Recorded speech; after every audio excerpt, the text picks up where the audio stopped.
आपको east India company के भारत में आगमन पर एक रोचक कहानी में हिंदी में बताता हूं। बहुत था सन 1600 के आसपास। इंग्लैंड के कुछ व्यापारी समुद्र के रास्ते नए देशों की खोज में निकले। उनका मकसद था मसाले, कपड़ा और कीमती सामान खरीदना और अपने देश में ऊंचे दामों पर बेचना। इन्हीं व्यापारियों ने एक बड़ी कंपनी बनाई, ईस्ट इंडिया कंपनी। सन 1600 में इंग्लैंड की महारानी एलिजाबेथ ने इस कंपनी को व्यापार करने की इजाजत दी। कंपनी के जहाज लंदन से चले और अफ्रीका का चक्कर काटते हुए हिंद महासागर पहुंचे। लंबी यात्रा के बाद जब उनके जहाज भारत के सूरत बंदरगाह गुजरात पर पहुंचे, तो यहीं से भारत में ईस्ट इंडिया कंपनी का सफर शुरू हुआ।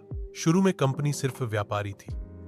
वे भारत से काली मिर्च, इलायची, दालचीनी, रेशम और सूती कपड़े खरीदते और यूरोप में बेचते। बदले में वे भारत में सोना, चांदी लाते। उस समय भारत में शासन राजा महाराजाओं का था। कंपनी के प्रतिनिधि राजाओं से मिले और उनसे व्यापार करने की इजाजत मांगी। राजाओं ने भी सोचा कि विदेशी व्यापारी से खजाने में सोना, चांदी आएगा, तो उन्होंने अनुमति दे दी।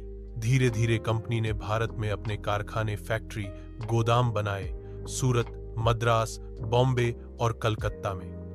लेकिन जैसे जैसे समय बीता, कंपनी के मन में लालच बढ़ा।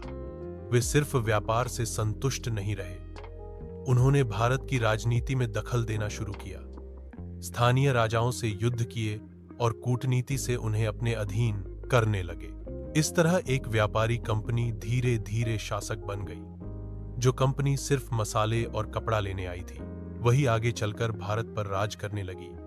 और यही आगमन आगे चलकर भारत के इतिहास में सबसे बड़े बदलाव की शुरुआत बना।